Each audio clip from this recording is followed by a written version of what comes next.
Imensa graça de te recebi, amor igual ao teu não encontrei.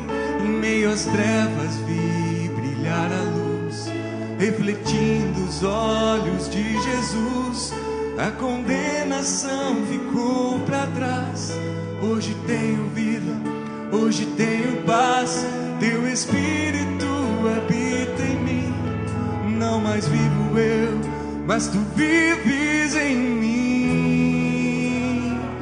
Graça real,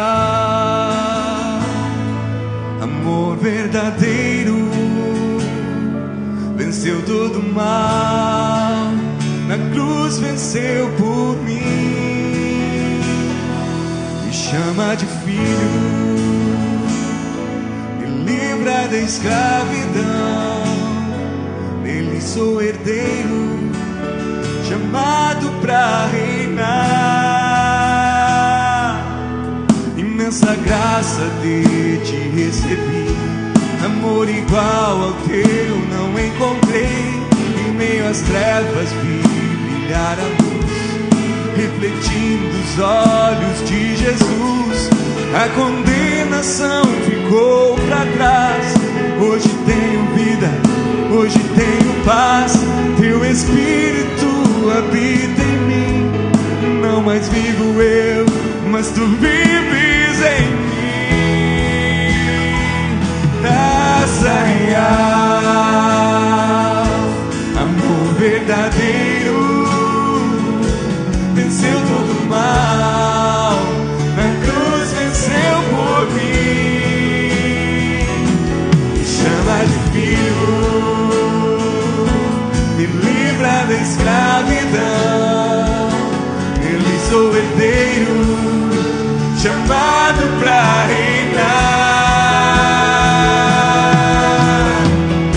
Não há o que possa fazer, somente preciso ter, e tudo está completo. Me amaste pelo que sou, não por aquilo que sei. Tu escolheste a mim. Oh, oh, não há o que possa fazer, somente preciso ter, e tudo está completo. Me amaste pelo que sou, não por aquilo que sei. Tu escolheste a mim. Graça real, amor verdadeiro, venceu todo o mal, na cruz venceu por mim. Me chama de filho, me livra da escravidão. Nele sou herdeiro, chamado pra reinar. Só a igreja. Graça real, amor verdadeiro, venceu todo o mal, na cruz venceu por mim. Chama de filho, me livra da escravidão. Nele sou herdeiro, chamado pra reinar.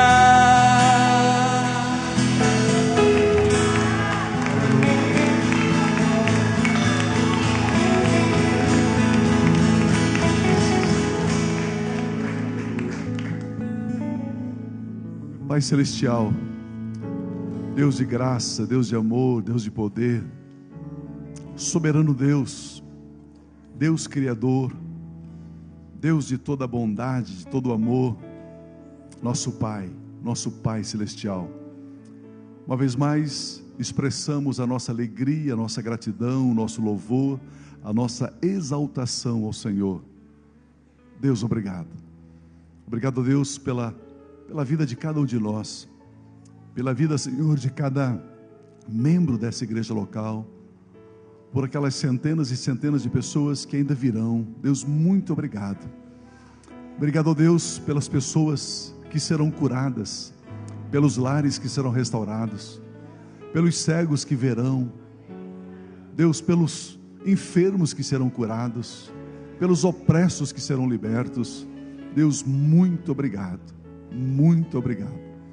Senhor, abra os olhos do nosso coração, os olhos do nosso entendimento, para compreendermos os mistérios da Tua palavra, para compreendermos, ó Deus, o funcionamento do Seu reino, porque nós somos reis e sacerdotes do Teu reino. Pai, toda e qualquer intenção do mal, das trevas, nós quebramos, cancelamos, desfazemos, anulamos em nome de Jesus, em o nome de Cristo Jesus. Espírito Santo, fale conosco, edifica-nos, ministra-nos. Com gratidão nós oramos em nome de Cristo Jesus. Amém, amém, amém. Tem um texto na Bíblia que diz assim: as palavras agradáveis são como favo de mel. Quando você fala uma palavra agradável, essa palavra, ela traz cura, até mesmo para os ossos daquelas pessoas que te ouvem. Se você sentir liberdade, diga comigo assim: em minha boca está o poder da vida e da morte. Eu falo palavras de vida e não de morte, de saúde, não de enfermidade, de riqueza, não de pobreza, de bênção, não de maldição. Eu não serei derrotado pelos meus lábios, porque eu sou a justiça de Deus pela fé em Cristo Jesus, e na minha boca existe um grande milagre. Amém, aleluia, aleluia, graças a Deus, aleluia. Aperte a mão da pessoa que está perto de você, deseja a graça e a paz a este irmão, a esta irmã, aleluia. Que bom que você veio, você pode se assentar. Que bom que você está aqui, aleluia, graças a Deus, graças a Deus. Queremos expressar aqui a nossa alegria, o privilégio de estarmos aqui com vocês. Também deixar o abraço do Ministério da Comunhão Cristã Aba, ali em Curitiba, a cada um de vocês. Os irmãos mandam um abraço a vocês. Daqui a pouquinho nós estaremos tendo um batismo ali, em Curitiba, no culto da noite, um batismo. Perto de 200 pessoas estão descendo as águas do batismo hoje, ali em Curitiba. Louvamos a Deus por esse momento tão especial, tão significativo, que é o momento do batismo. Graças a Deus por isso. Eu quero conversar um pouquinho com vocês. Eu não vou pregar, não vou trazer assim nenhuma mensagem, nenhuma pregação, apenas um pequeno devocional, né? O pessoal em Curitiba brinca comigo, né? Quando eu digo assim, eu vou trazer um pequeno devocional, eles dizem, preparem-se, né? Preparem-se, pequeno devocional. A Bíblia Sagrada diz que Jesus contou uma parábola, a parábola do semeador. O semeador saiu a semear, e aí então ele vai explicando os 4 tipos de solo que existem. E depois que ele termina a parábola, os discípulos vieram até ele e disseram assim: mestre, nós não entendemos essa parábola. Aí Jesus, ele faz a seguinte declaração para mim, para você, para nós, filhos de Deus. Ele diz: a vocês é dado a conhecer, a vocês é permitido saber os mistérios do reino de Deus. Com isso, Jesus está dizendo que o reino de Deus é formado, é composto de mistérios. E a palavra mistério no grego não significa algo desconhecido, mas algo que nós estamos num processo de conhecimento. Isso é um mistério. Mistério é aquilo que você já conhece um pouco, você já conhece em parte, mas você não conhece tudo ainda. Isso é um mistério. Porque se mistério fosse algo que você desconhecesse, você nem saberia que é mistério, porque você não conhece. Então o mistério é aquilo que você conhece um pouco e ainda não conhece tudo. E a Bíblia diz que, para mim e para você, eu e você, temos o privilégio, a oportunidade, nós temos a autorização de conhecermos os mistérios do reino de Deus. Amém, amados? E um dos mistérios que a Bíblia coloca, ela coloca no livro dos Salmos, no capítulo 90, ela coloca em 2 Pedro, ela diz que nós não podemos nos esquecer que para o Senhor Deus, 1000 anos é igual a um dia. Um dia é igual a 1000 anos. Isso é um mistério, não é? Para Deus, passou 1000 anos, é como se tivesse passado apenas um dia. Um dia. Isso é um mistério. Mistério para nós sabermos, para nós entendermos esse pensamento bíblico. Isso significa que de Adão até o nascimento de Jesus, passaram-se 4 dias. Passaram quanto tempo? 4000 anos. De Adão até Jesus, 4 dias. De Adão até Jesus, 4000 anos. E a pergunta é, por que Jesus não nasceu antes dos 4000 anos, ou um pouquinho depois? É muito simples, porque no livro de Gênesis, quando você estuda sobre a criação, antes do 4º dia, não havia se criado nenhum tipo de vida. Somente depois do 4º dia. Vocês se lembram que Jesus, então, ele vai em Betânia, porque o seu amigo Lázaro havia morrido? Lembra? E quando ele chegou lá, quanto tempo que Lázaro já havia morrido? 4 dias. 4 dias. E por que Jesus chegou no 4º dia? Porque Jesus, nasceu no 4º dia. E no 4º dia ele veio trazer vida. Eu vim para que vocês tenham vida e vida em abundância, no 4º dia. Nada na Bíblia é por acaso. Tudo tem um sentido, tudo tem um significado, tudo tem um significado. Por exemplo, em Gênesis capítulo 6, está escrito: então disse o Senhor, por causa da perversidade do homem, o meu espírito não contenderá para sempre com ele, e o homem viverá 120 anos. E o homem viverá 120 anos. A humanidade está vivendo 120 anos? Não. Então a Bíblia está mentindo? Não. Então é um mistério? É um mistério. Porque quando a Bíblia diz que o homem vai viver 120 anos, ela não está se referindo ao indivíduo homem, mas ao ser humano vai viver 120 anos. E quais ou que tipo de ano são esses 120 anos? São anos de jubileu. O que é um ano de jubileu? A cada 50 anos, Deus estabeleceu um ano de jubileu. E quando se completa o ano de jubileu, naquele ano do jubileu, todas as pessoas, absolutamente todas as pessoas, os judeus, eles não têm mais nenhuma dívida. Se ele vendeu uma propriedade, naquele ano, aquele que comprou a propriedade devolve a propriedade para ele. Se ele tinha alguma dívida, a dívida é perdoada, de 50 em 50 anos. Agora faça um cálculo comigo. 120 vezes 50, dá quanto? Vocês soltaram a aula de aritmética? Não. 6.000. 6.000. 120 anos de jubileu é igual a 6.000 anos. 6.000 anos é igual a 6 dias. 6 dias. De Adão até Jesus, quantos dias? 4. De Jesus, a sua morte e ressurreição e ascensão, até a segunda vinda de Jesus, quantos dias? 2. 4 com 2, 6. Os dias dos homens serão 6.000 anos, ou 120 anos de jubileu. Jesus está voltando. Maranata. Ora vem, Senhor Jesus. Percebe como está tudo na Bíblia? Está bem clarinho ali, né? Aí você diz assim, mas eu sou igual aquele eunuco, quando Filipe correu do lado da carruagem dele, ele estava lendo o profeta Isaías, e Filipe perguntou, você entende aquilo que você está lendo? Ele falou, eu não tem quem me explique, né? Por isso você tem nessa igreja uma escola chamada Fateme, né? Ela pode ensinar você, ela pode instruir você, ela pode abrir os olhos do seu entendimento, para você conhecer os mistérios do reino de Deus. No Evangelho de João, capítulo 4, a partir do versículo 4, nós temos ali um encontro de Jesus com uma mulher, chamado a mulher samaritana. O texto sagrado diz assim: era-lhe necessário passar por Samaria. Mais uma vez, cada frase na Bíblia é muito importante, muito importante.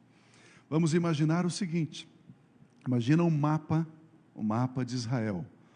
Lá em cima está a Galileia, Mar da Galileia, lá em cima. Tem o Rio Jordão, aqui embaixo está o Mar Morto, aqui do ladinho está Jerusalém. Jerusalém está em cima de uma montanha. Nunca ninguém desce para Jerusalém, todo mundo só sobe para Jerusalém. E subindo para Jerusalém, aonde que foi construído o templo de Salomão lá no Velho Testamento? Foi construído na mesma montanha que Abraão ofereceu Isaque em sacrifício. Na mesma montanha, no mesmo lugar. Ali foi construído o templo de Salomão, lá em Jerusalém. E é interessante que quando os judeus, eles vinham lá da região de cima, lá do norte, para Jerusalém, eles passavam por um território chamado território dos samaritanos.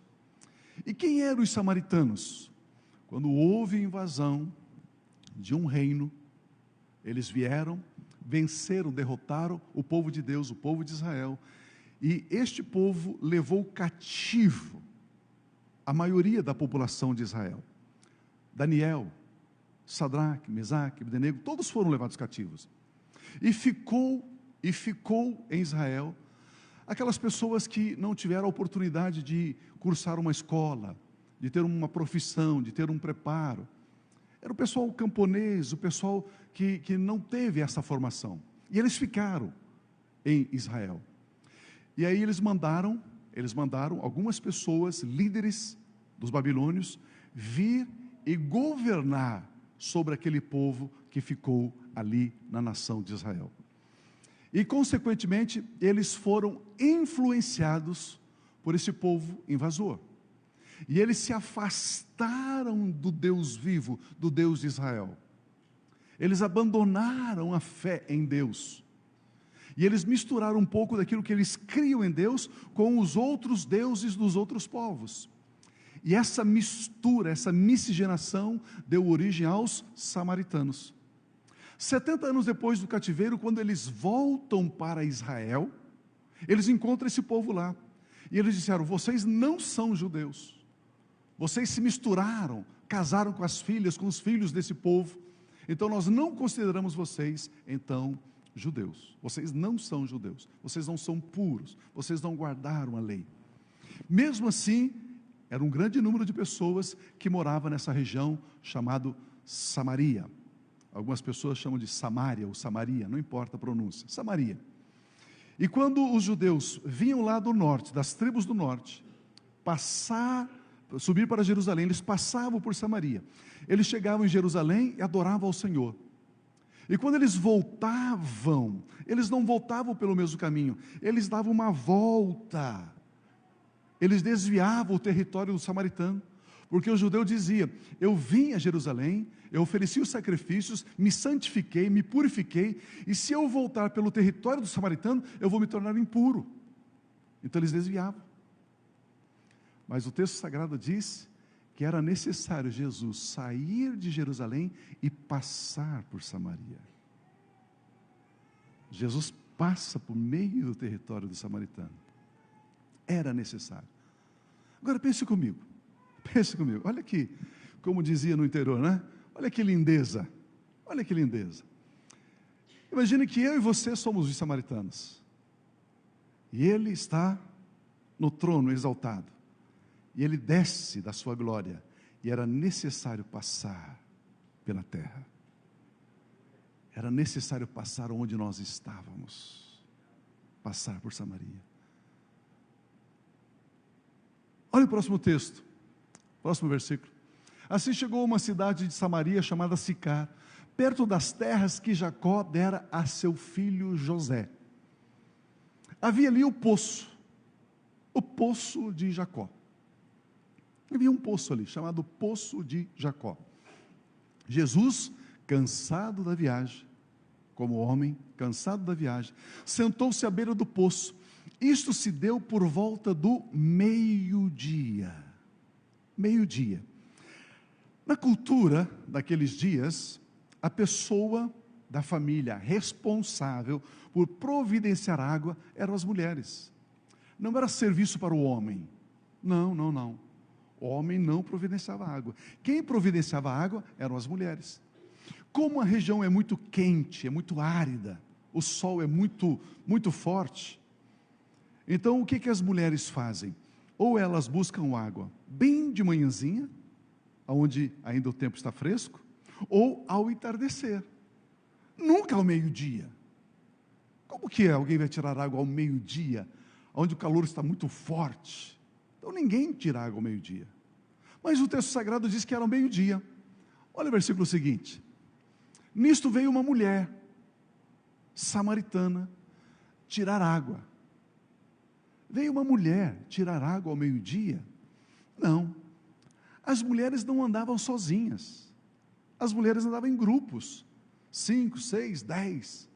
Quando você ouvia assim aquela falação, aquele blá, blá, blá, blá, blá, blá, blá, as mulheres estão vindo, elas estão chegando, elas vêm tirar água, não é? Mas essa mulher veio sozinha. E por que ela veio sozinha?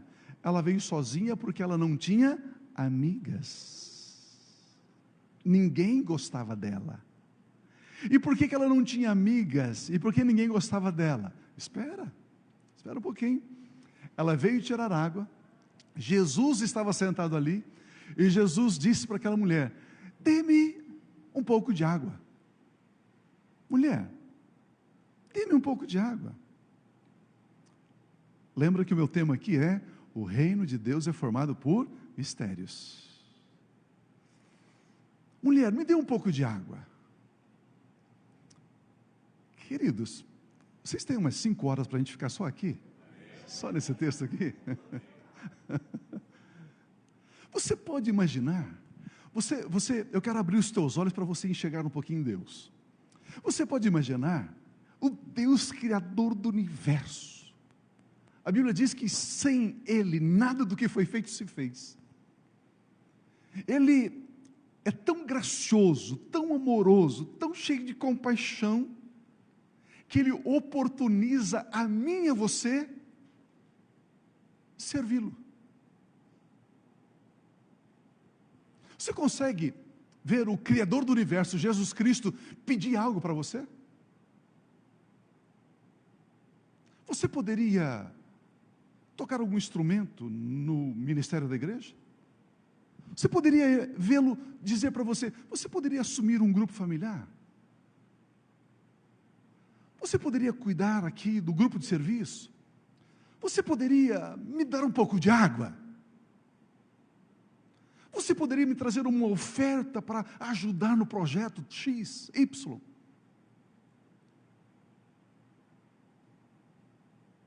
Não é impressionante como esse Deus todo-poderoso,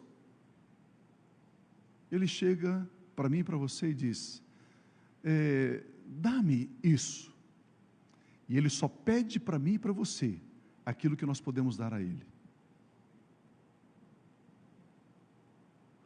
E quando Ele pede para essa mulher: mulher, dê-me um pouco de água, dá-me de beber.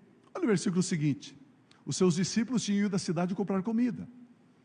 A mulher samaritana lhe perguntou: como o Senhor, sendo judeu, pede a mim, uma samaritana, água para beber? Pois os judeus não se dão bem com os samaritanos. Agora vocês já sabem por quê.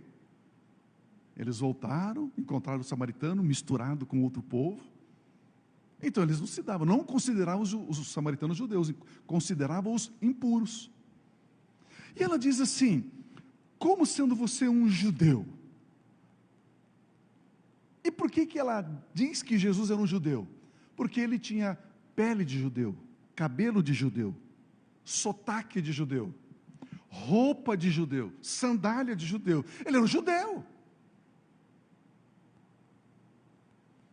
Ela diz: como sendo você um judeu, pede a mim, mulher samaritana, água para beber, sendo que não existe relacionamento, não existe comunicação, não existe comunhão entre vocês judeus e nós samaritanos. Lembre-se, a Bíblia Sagrada nos diz em Efésios, que por causa dos nossos pecados, nós estamos afastados de Deus, separados de Deus, alheios à presença de Deus, sem comunhão, sem comunicação, sem relacionamento. Olha o próximo versículo, por gentileza. Jesus lhe respondeu: se você conhecesse o dom, a dádiva, se você conhecesse a graça de Deus, e quem está pedindo água, se você conhecesse, se você soubesse, porque eu e você não desfrutamos mais abundantemente da vida cristã? Porque nós não conhecemos. Ah, se conhecêssemos! Ah, se soubéssemos! Posso escandalizar você um pouquinho? O conhecimento, em muito, substitui a fé. Sabia disso? Quando você conhece, tem a palavra revelada, e você conhece, você não precisa de fé, você conhece, você sabe. E Jesus diz para a mulher: se você conhecesse a dádiva de Deus, e Jesus está dizendo: eu sou o presente de Deus, eu sou a dádiva de Deus, porque Deus amou o mundo de tal maneira que deu o seu Filho. Eu sou o dom de Deus, eu sou a dádiva de Deus, eu sou o presente de Deus. O meu Pai, Ele simplesmente me deu para vocês, para que todos quantos receberem esse presente, lambando, pegarem, abraçarem esse presente, essa dádiva, esse dom de Deus que é Jesus Cristo, não pereça, mas tenha vida eterna. E todos quantos o receberam, deu-lhes o poder de serem feitos filhos de Deus. Como é que você se torna um filho de Deus, uma filha de Deus? Recebendo Jesus, recebendo um dom de Deus. E Jesus põe a mão na cabeça e diz: mulher, se você soubesse, conhecesse o dom de Deus, a dádiva de Deus, o presente de Deus, e quem está pedindo água, você lhe teria pedido, e dele receberia água viva. Ela para assim e pensa: como assim? Olha o que ela diz, versículo seguinte. Disse a mulher: o senhor não tem com que tirar água, e o poço é fundo.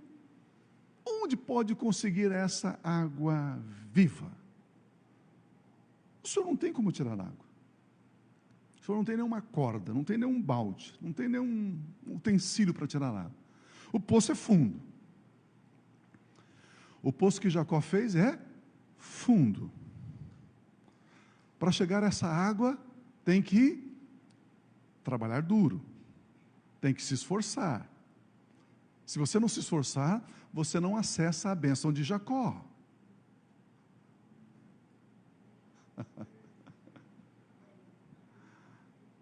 Estão me entendendo ou não? Mais ou menos?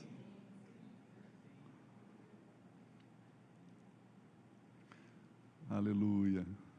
É lindo ver o rostinho de vocês aqui. Vocês ficam assim, né? Estão entendendo? Não. Ela está dizendo: o poço é fundo. Acaso, pode o próximo. Acaso o Senhor é maior do que o nosso pai Jacó? Acaso o Senhor é maior do que o nosso pai Jacó?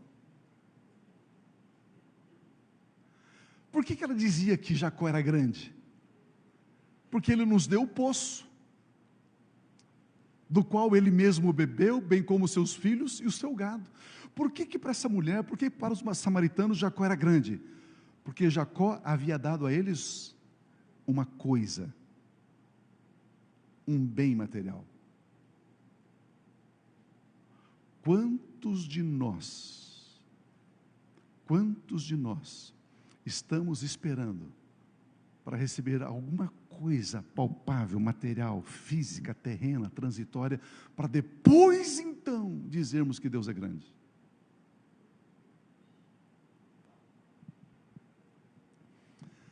Para os samaritanos, grande é aquele que tinha dado a eles alguma coisa, um poço. Esse é grande, ele nos deu um poço.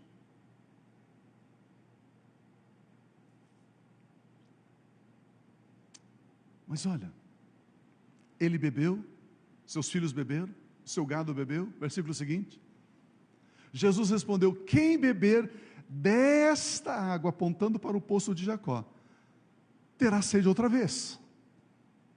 Mas quem beber da água que eu lhe der, nunca mais terá sede. Nunca mais terá sede. Ao contrário, a água que eu lhe der se tornará nele uma fonte. Não se tornará um poço, se tornará uma fonte.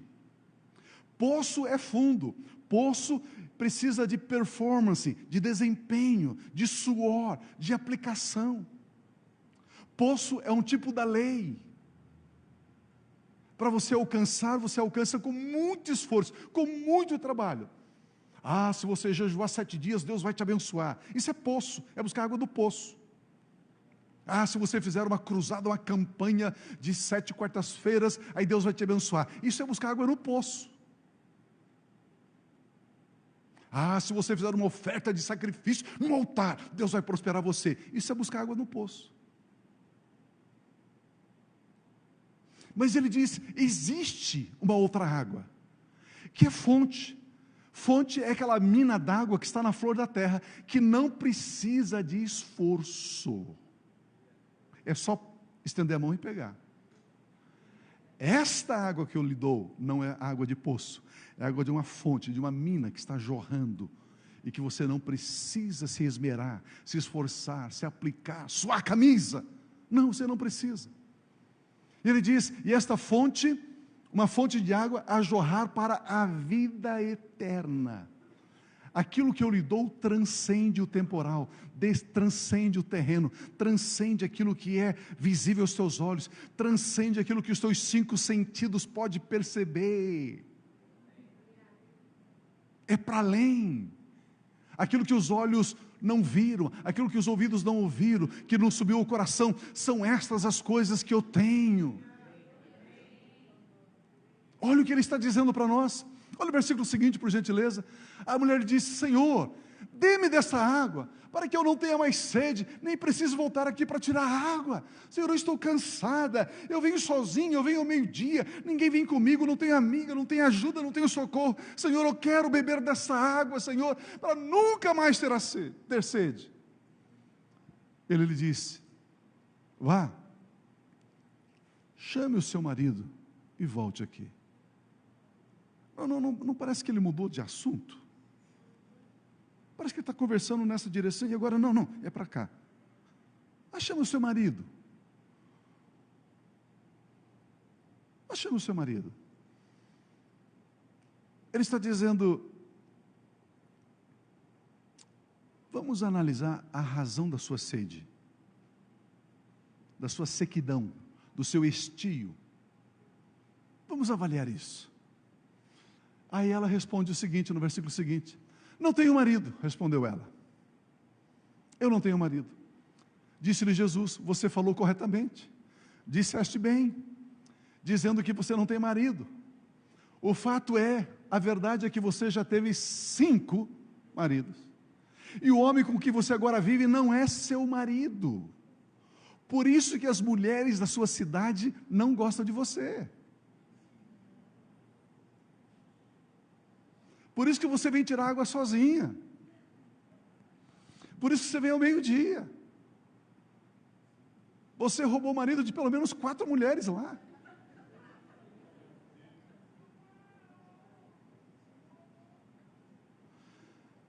Agora, se ele diz, e o marido que você tem não é seu? Então ela estava vivendo com um homem que era esposo de outra. Olha que confusão. Com isso, ele estava dizendo: ei, você acha que se relacionando com 1, com 2, com 3, com 5 homens, isso vai mitigar a sua sede, isso vai trazer paz dentro de você, isso vai dessedentar você, isso vai trazer alegria, felicidade dentro de você?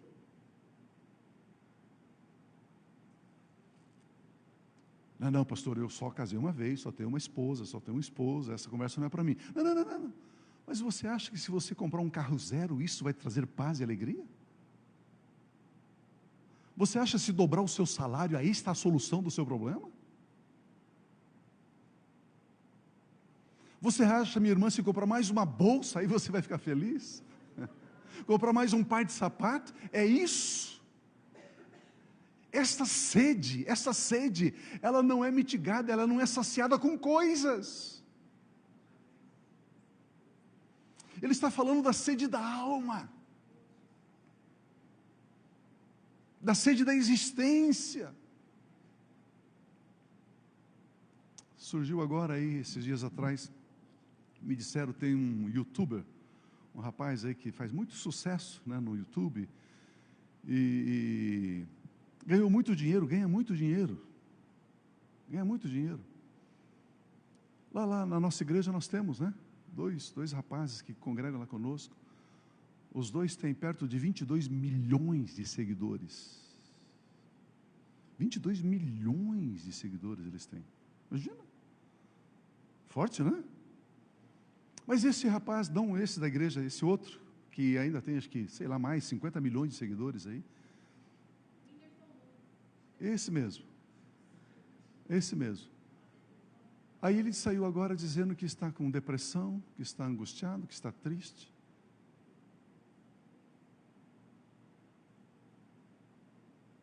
Quem beber dessa água, tornará a ter sede.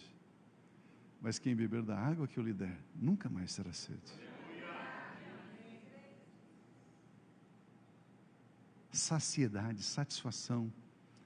Eu não sei se temos cristãos aqui, evangélicos muito antigos, igual o Marco Aurélio e a Rosana, mas antigamente a gente cantava, né? Satisfação é ter a Cristo, não há melhor prazer já visto, sou de Jesus, agora eu sinto satisfação sem fim. Satisfação é ter a Cristo. Imagina, você almoça, você janta, assim, bem, não com gula, mas bem, e alguém vem e te oferece mais alguma coisa, você diz, não, muito obrigado, eu estou satisfeito. Se você beber dessa água, você está satisfeito. Aí se alguém oferecer alguma coisa, você diz não. Alguém oferecer sexo fora do casamento, você diz não, eu estou satisfeito. Alguém oferecer alguma corrupção, algum engano, alguma coisa, você diz não, eu estou satisfeito. Quer fumar um cigarrinho de maconha? Não, eu estou satisfeito com Jesus. Eu não preciso disso. É disso que Jesus está tratando aqui, olha por gentileza. O fato é que você já teve 5 homens. 5, e o homem que você tem agora não é seu marido. O que você acabou de dizer é verdade, mulher. Disse a mulher, Senhor, vejo que és profeta. Espera lá. No primeiro momento ela disse que Jesus era quem? Um judeu. Ah, você é um judeu. Eles começaram a conversar um pouquinho, e ela começou a conhecer melhor Jesus. Ela já mudou de ideia, ela já disse que Jesus é um profeta. Ah, ele é um profeta. Para muitas pessoas, Jesus é um homem que andou aí, um grande sábio, um grande filósofo, fez o bem, um profeta, e param por aí. Mas olha o que o texto diz. Nossos antepassados adoraram neste monte, mas vocês judeus dizem que Jerusalém é o lugar onde se deve adorar. Agora, mais uma vez, parece que muda o assunto, de repente.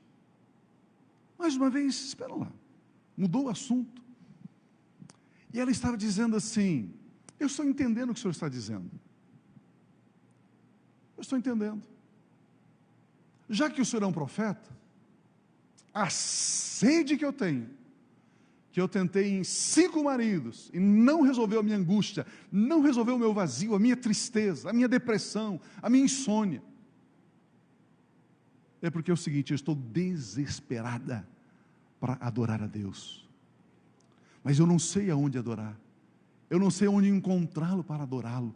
Os samaritanos dizem que é aqui, vocês judeus dizem que é lá. Aonde é que nós devemos adorar? Onde se deve adorar a Deus, para que eu possa de fato ter paz na minha vida, alegria na minha vida, viver uma vida abundante, feliz, plena? Aonde é que eu adoro a Deus? Olha o versículo seguinte, Jesus declarou, creia em mim, mulher. Devemos crer em quem? Em Jesus.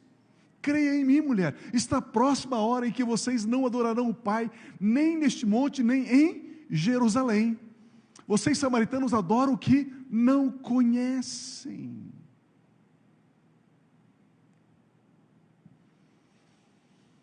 Lembra que lá no começo ele disse: se você conhecesse, quem é que te fala? E agora ele diz: vocês adoram aquilo que vocês não conhecem. Irmãos, você pode imaginar quantos cristãos estão na igreja adorando a Deus sem saber, sem conhecer? Alguns até dizem: escuta, que horas começa o culto? Às 6 horas. Não, eu vou chegar às 6:30 depois daquela cantoria toda, porque eu quero ouvir a palavra. E por que ele não quer adorar? Por que ele não quer cantar louvores? Porque não conhece. Não conhece a Deus. Não sabe quem Ele é. Não tem um relacionamento ainda com Ele. Não teve os olhos do entendimento iluminados. Ainda é um mistério a adoração. Desconhece a adoração. Vocês samaritanos adoram o que vocês não conhecem. Nós adoramos o que conhecemos, pois a salvação vem dos judeus. No entanto, está chegando a hora, e de fato já chegou, disse Jesus, em que os verdadeiros adoradores adorarão o Pai em espírito e em verdade. São estes os adoradores que o Pai procura. O Pai não procura adoração, Ele procura adorador.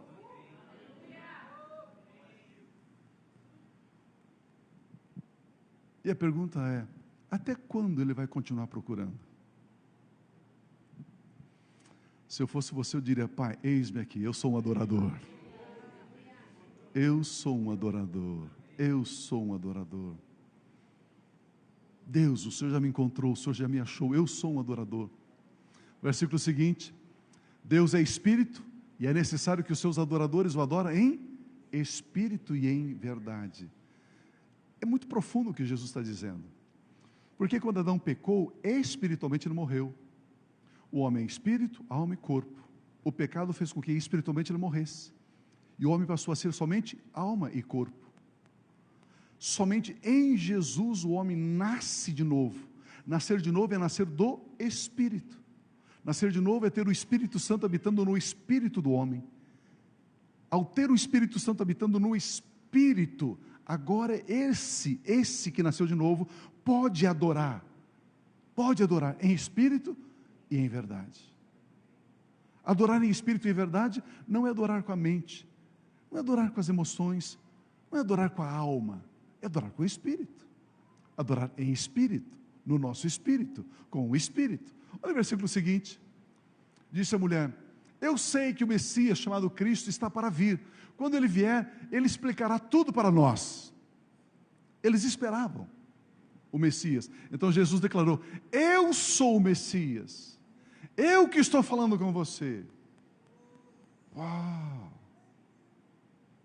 Eu sou o Cristo, eu sou o ungido de Deus, eu sou o Messias. Jesus, no primeiro momento, era um homem, depois passou a ser um profeta.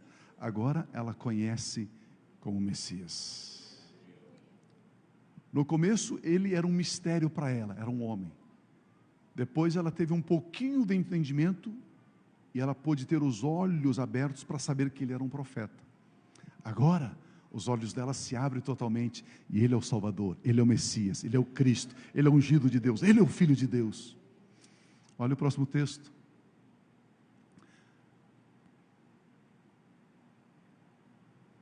Próximo.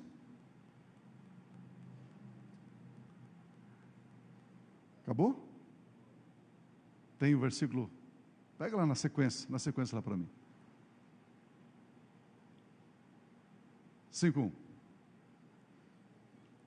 Deixa eu pegar aqui nas minhas anotações. Pega na sequência lá. Deu?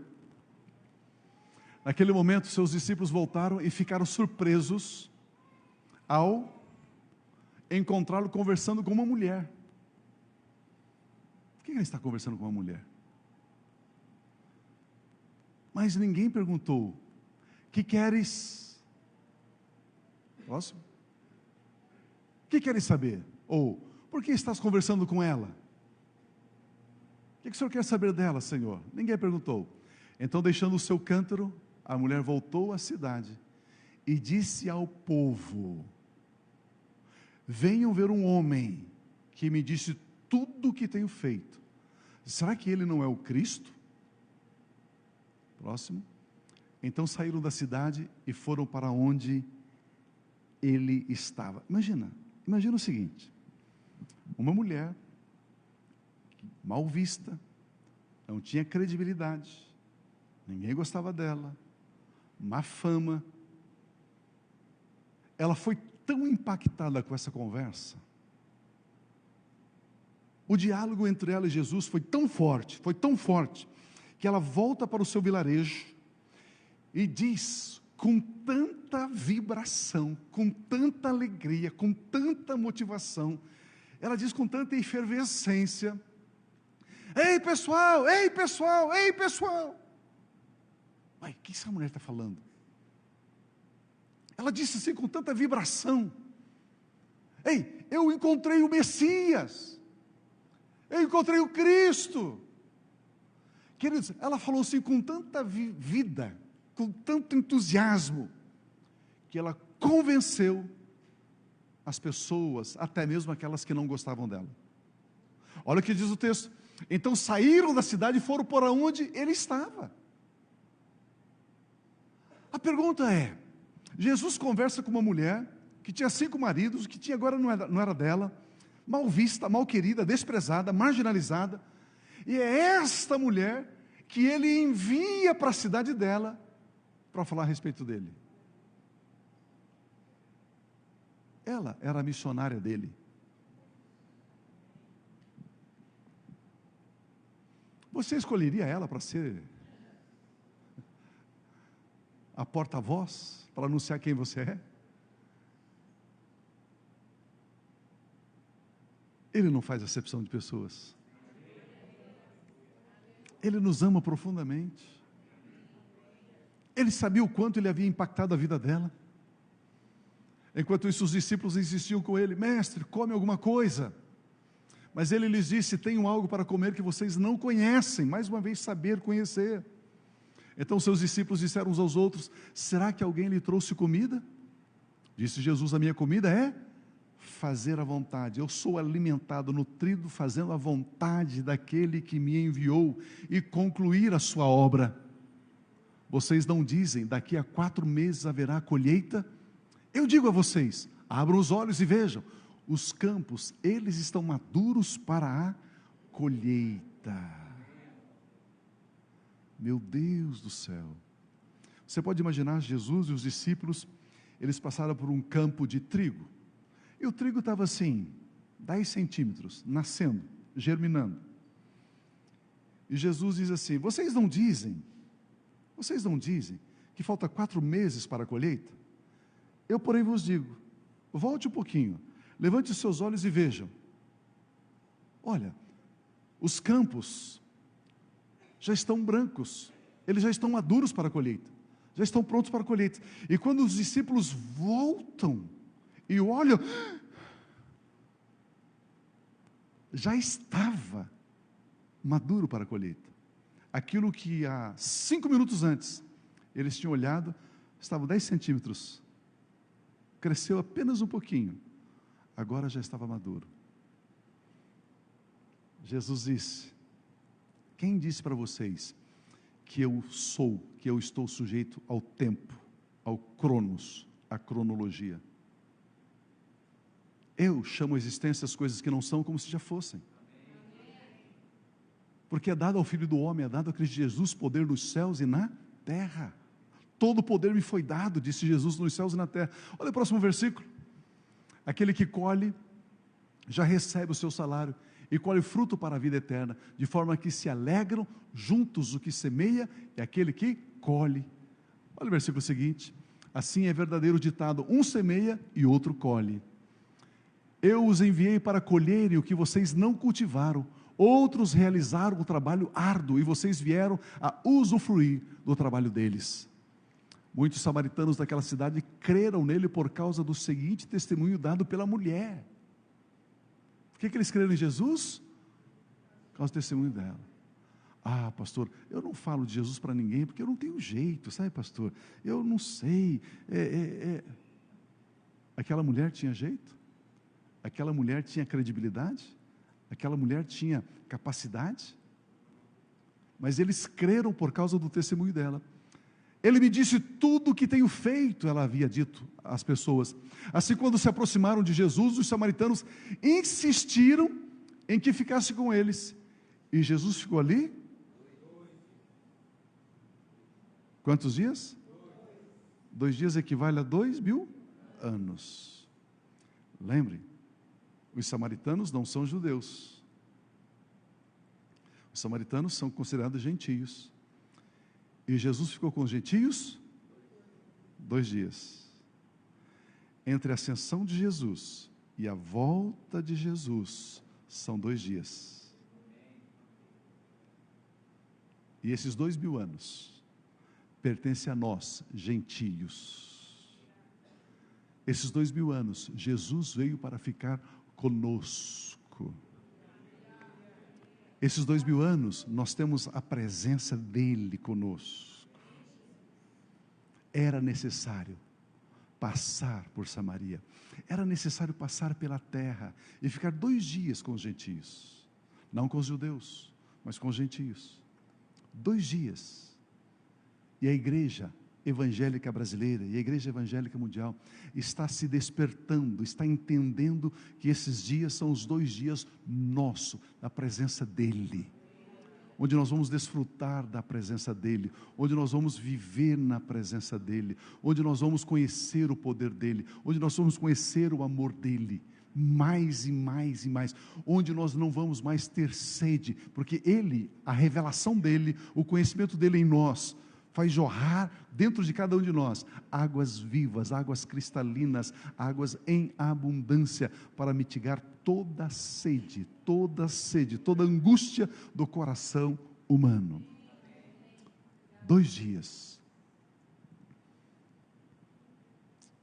Esses dias um pastor amigo, Dr. Alan Platt, ele nos visitou.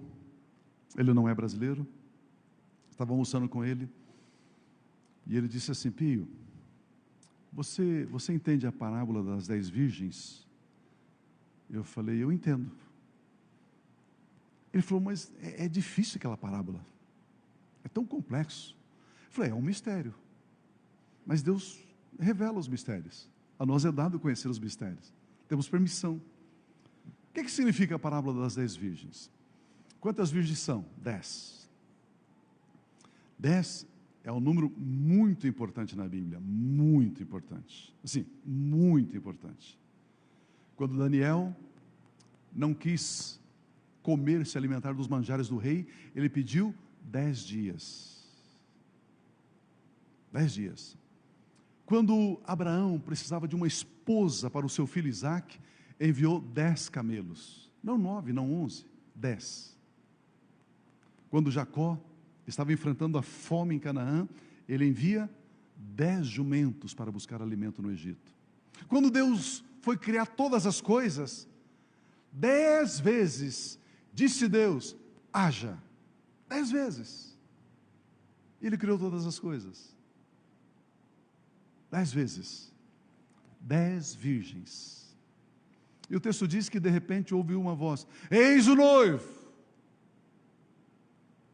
E aí as noivas, as virgens, então se aprontaram para encontrar-se, e 5 delas não tinha azeite nas lamparinas, e 5 tinham. E a Bíblia chama 5 prudentes e 5 loucas.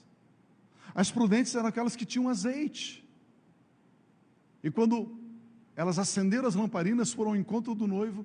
Aquelas que não tinham azeite pediram emprestado. Ela diz: não vamos emprestar, porque poderá faltar para nós. Ide, veja quem esteja vendendo, compre deles.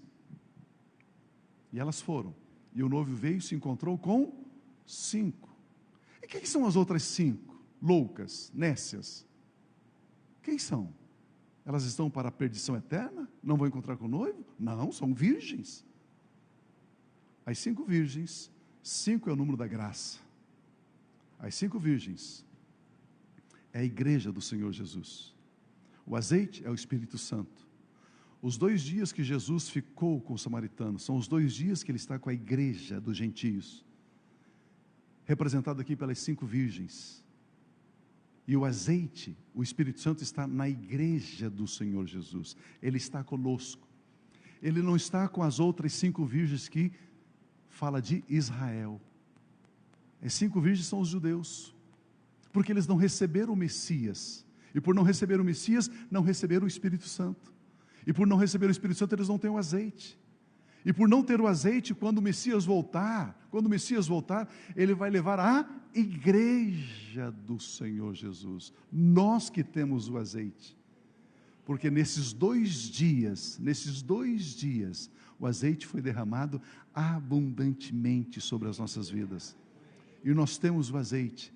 E podemos desfrutar com alegria da presença de Deus, do poder de Deus. Meu irmão, minha irmã, se nós entendermos os mistérios, nós não estamos aqui para levantar de manhã, trabalhar, voltar à tarde para casa, tomar um banho, jantar, cansado, dormir, levantar de manhã, trabalhar, viver uma vida de gado. Não! Nós somos reis e sacerdotes. Existe um propósito na nossa vida. A palavra de Deus está sendo revelada a nós, para nós exercermos influência, para nós irmos por todo o mundo, salvando vidas, formando líderes, estabelecendo o reino de Deus, o governo de Deus, suplantando os poderes do inferno, porque o azeite, o Espírito Santo está conosco. E para mim e para vocês, Jesus não é um judeu, não é um profeta, Ele é o Filho de Deus, Ele é o Messias que havia de vir, Ele é o nosso Senhor, o nosso Redentor, o nosso Salvador. Ele vive para sempre e Ele está voltando. Aleluia! Aleluia! Graças a Deus! Precisamos abrir os olhos do nosso coração, do nosso entendimento, e conhecer os mistérios do reino de Deus. A Bíblia diz que, na parábola do bom samaritano, que o samaritano, quem? O samaritano, ele pegou aquele homem que estava à beira do caminho, colocou sobre o seu animal, e levou para uma hospedaria. E chegando lá disse: cuide dele, e deu a ele 2 denários. Diga comigo, 2 denários. O que significa 2 denários? 1 denário era o salário, era o pagamento para 1 dia de trabalho. 2 denários, 2 dias de trabalho. 2 dias equivale a 2.000 anos. Tudo aquilo que eu e você precisamos, Ele já pagou. Ele já supriu.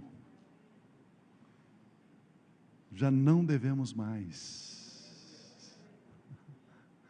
Ele diz: quando eu voltar, depois de 2 dias, eu voltarei, para encontrar com a igreja do Senhor Jesus, para encontrar com o povo de Deus. Por isso, amados, cada vez mais, precisamos mergulhar nos mistérios do reino de Deus, mergulhar na palavra de Deus, entender os mistérios do reino de Deus. Entender que Ele já supriu cada uma das nossas necessidades, entender que já flui dentro de nós rios de água viva, uma fonte que jorra para a vida eterna. Jesus Cristo de Nazaré, Ele nunca imaginou, nunca pensou em necessidades, nunca. Se Jesus tivesse pensado em uma necessidade, dizendo: eu preciso disso, Ele criaria necessidade. Ele nunca disse. Ele nunca pensou em necessidade. Quando ele estava diante de uma multidão faminta, num lugar ermo, num lugar distante, desértico, ele disse para Filipe: onde compraremos pão para dar de comer a esse povo? E aí Filipe disse: Senhor, 200 denários. Imagina, 200 dias de trabalho. Não bastaria para comprar pão para que cada um comesse um pedaço. E o texto diz que Jesus perguntou para Filipe somente para o experimentar, porque ele bem sabia o que ia fazer. Jesus o quê? Bem sabia o que ia fazer.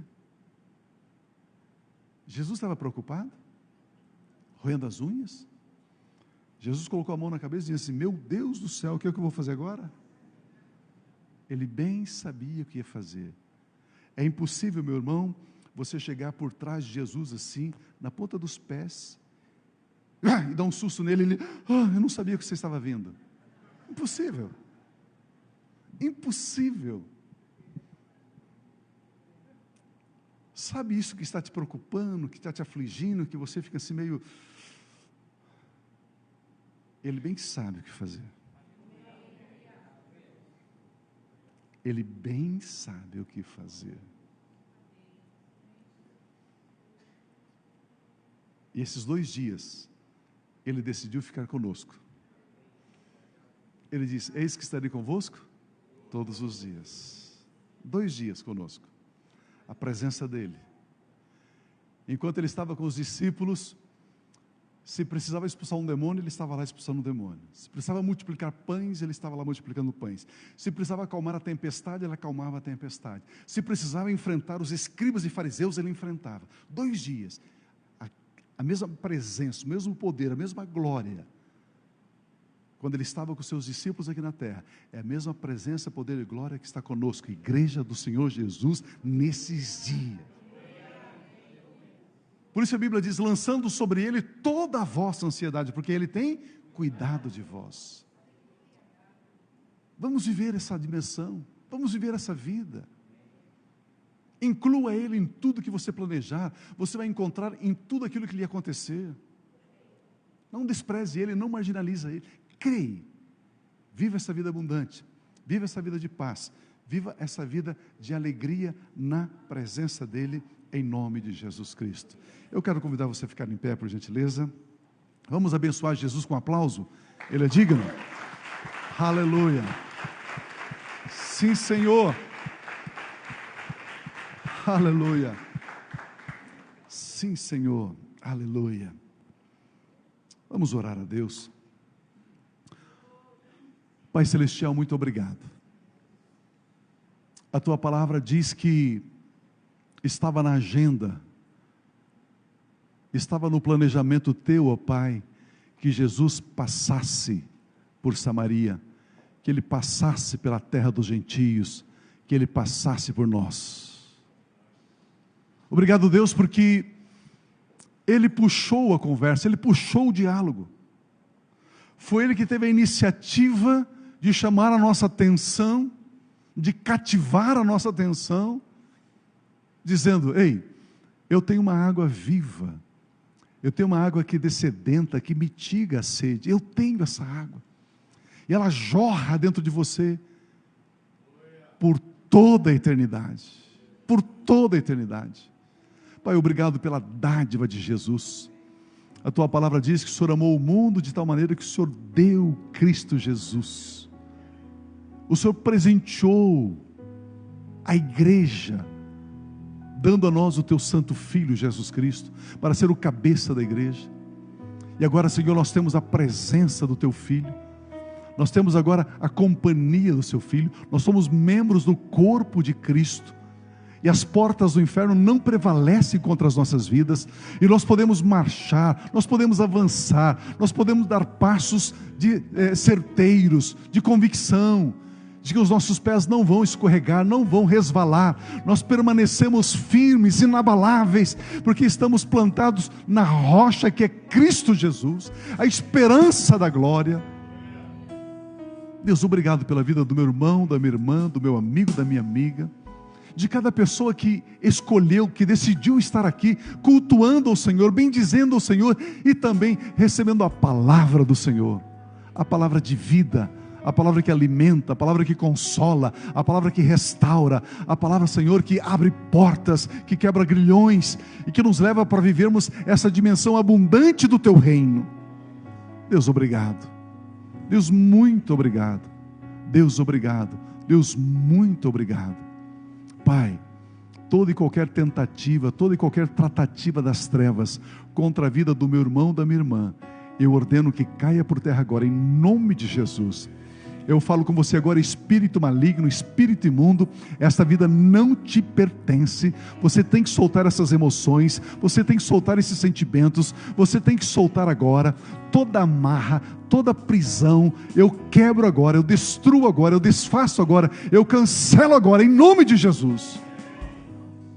porque a tua palavra diz: se o Filho vos libertar, verdadeiramente sereis livres. E em Cristo Jesus nós somos livres, Pai, para vivermos essa vida de avanço, de conquista, de realização, mais e mais, mais e mais, mais e mais, porque a vereda do justo é como a luz da aurora, que vai brilhando mais e mais, até ser dia perfeito. E podemos, ó Deus, experimentar esse dia perfeito, na presença do Senhor, com alegria, porque se a tua palavra diz que nós somos, nós somos. Se a tua palavra diz que podemos, nós podemos. Se a tua palavra diz que devemos fazer assim, fazemos assim, ó Pai, segundo a tua palavra, porque a tua palavra, ela não volta vazia para o Senhor, ela cumpre o propósito para o qual ela fora enviada. Recebemos isso das tuas mãos, Pai. Pai, nós não temos que buscar água no poço de Jacó, não, nós recebemos água viva dada pelo seu Filho Jesus Cristo.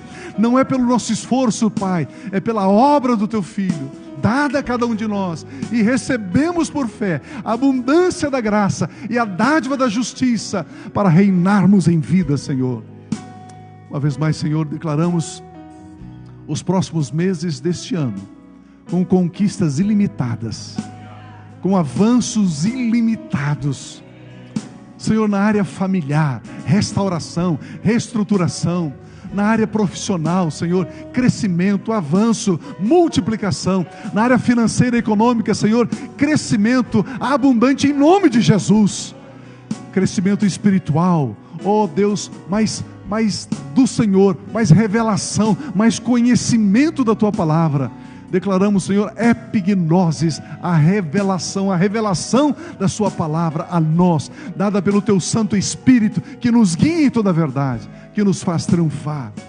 Pai, eu declaro meu irmão, a minha irmã, abençoados, benditos do Senhor, abençoados, benditos do Senhor, em o nome de Jesus Cristo. Nenhuma arma forjada contra nós prospera. Pai, se passarmos pelo fogo, Ele não irá nos queimar. Se passarmos pelas águas, não seremos afogados. Nós sairemos do outro lado triunfantes, fortalecidos do Senhor, capacitados pelo Senhor, triunfantes no Senhor, em o nome de Jesus Cristo. Pai, receba a nossa gratidão.